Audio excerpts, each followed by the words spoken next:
திமுகவின் ஆட்சியை ஒரு நொடியில் கூட கலைத்து விடலாம். பரபரப்பு தகவல் ஒன்று வெளியாகியிருக்கிறது. வீடியோவை முழுமைக்குமே பார்த்தீங்கன்னா, ஸ்கிப் பண்ணாம பார்க்குமாறு கேட்டுக்கொள்ளப்படுகிறது. குறிப்பா பார்த்தீங்கன்னா, திராவிட முன்னேற்றக் கழகத்துடைய ஆட்சியில பார்த்தீங்கன்னா, சில விதமான விஷயங்களுக்கு மன்னிப்பு கேட்கவில்லை என்றால், ஆட்சியை பார்த்தீங்கன்னா, கலைத்து விட ஒரு நொடிகள் கூட ஆகாது. அப்படின்ற மாரி ஒரு தகவல் ஒன்று வெளியாகியிருக்கிறது.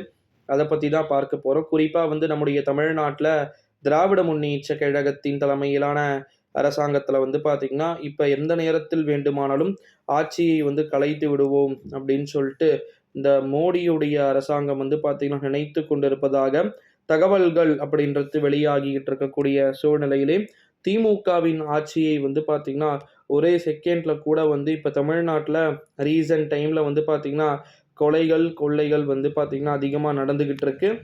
இத வச்சு பார்த்தீங்கன்னா, டோட்டலா எல்லாத்தையுமே கொலாப்ஸ் பண்றதுக்கு சான்சஸ் இருக்கு அப்படின்னு சொல்ட்டு சொல்லப்பட்டிருக்கிறது. அது மட்டும் இல்லாம, திராவிட முன்னேற்றக் கழகத்தில சில விதமான உளவுத்துறை சார்ந்த ரிப்போர்ட்டுகளும் இந்த ஒரு சூழ்நிலையில தான் திமுகவுடைய ஆட்சிய பார்த்தீங்கன்னா, நினைத்தார்கள் என்றால், ஒரு நொடியில் கூட பார்த்தீங்கன்னா, கலைத்து விடக்கூடிய அளவிற்கு அங்க ஃபுல் ஃபோர்ஸ்ல பார்த்தீங்கன்னா, இருப்பதாக நமக்கு தகவல்கள் அப்படின்றதும் வெளியாகியிருக்கு. இதன் ஒரு அடிப்படையில தான் நம்முடைய தமிழ்நாட்ல திமுகவின் ஆட்சிய உறுதியாக கலைத்து விடலாம் அப்படின்னு சொல்லிட்டு, உதயநிதிக்கும் சரி, மற்றவர்களுக்கும் சரி, எச்சரிக்கைகளுக்கு மேல எச்சரிக்கைகள் கொடுக்கப்பட்டிருப்பதாக நமக்கு தகவல்கள் அப்படின்றது வெளியாகியிருக்கு. இன்னொரு மிக முக்கியமான ஒரு தகவல் என்ன அப்படின்னா, இந்த 2026ஆம் ஆண்டு தேர்தலுக்கு பிறகு எதிர்க்கட்சிகள் அனைத்துமே பார்த்தீங்கன்னா, வலுவாக ஒன்றிணைந்து விட்டது அனைவருக்கும் தெரியும்.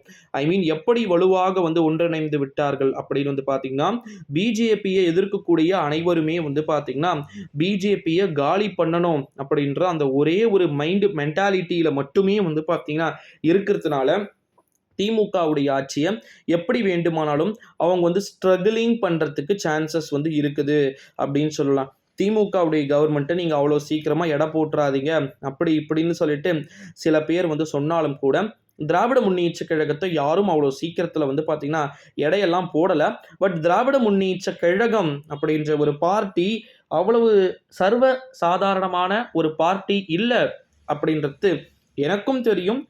ஊரறிந்த ஒரு விஷயமும் கூட. ஓகேங்களா? இந்த ஒரு சூழ்நிலையில தான் 2024ஆம் ஆண்டு நாடாளுமன்றத்துடைய தேர்தல்ல அடுத்தடுத்த தேர்தல் முடிவுகள் பற்றியும், அடுத்தடுத்த விஷயங்கள் பற்றியுமே கூட நம்ம பேச வேண்டியது நெறைய இருக்கிறது. ஸோ திமுகவின் ஆட்சியை ஒரு நொடியில் கலைத்துவிட முடியுமா என்பதை எல்லாமே நம்ம பொறுத்திருந்து பார்க்க வேண்டிய ஒரு சில சூழல்களை நோக்கிய நகர்வுகளில் இருக்கிறது.